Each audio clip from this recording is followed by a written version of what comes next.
సరస్వతీదేవి స్వరూపం. సరస్వతీదేవి తెలుపు వస్త్రాలు ధరించి తెల్లని కాంతితో ప్రకాశిస్తూ ఉంటుంది. తెలుపు రంగు స్వచ్ఛతకి, స్పష్టతకి, సంపూర్ణత్వానికి ప్రతీక.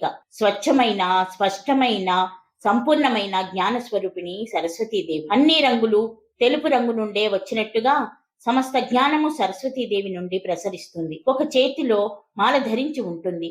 అది సమస్త అక్షరాలకి ప్రతీకమైన అక్షరాల. 2 చేతులతో వీణ వాయిస్తూ ఉంటుంది. వీణ స్వరరూపమైన శబ్దానికి, సమస్త సంగీత జ్ఞానానికి ప్రతీక. అక్షరాలతో కూర్చిన సర్వశాస్త్ర గ్రంథాలన్నీ మరో చేతిలో ధరించి ఉంటుంది. తను కూర్చున్న తెల్లని పద్మం మన మనసులో ఉన్న సత్వగుణమైన భక్తి, ప్రేమ, దయ వంటి వాటికి సంకేతం. హంస విచక్షణకి ప్రతీక. హంస పాలు నీళ్లు వేరు చేసి కేవలం పాలనే గ్రహిస్తుంది అంటారు. అలానే మనం ఈ ప్రపంచంలోని మంచినే గ్రహించాలి అని సంకేతం. జ్ఞానస్వరూపిణి అయిన సరస్వతి మనల్ని అనుగ్రహించుగాక.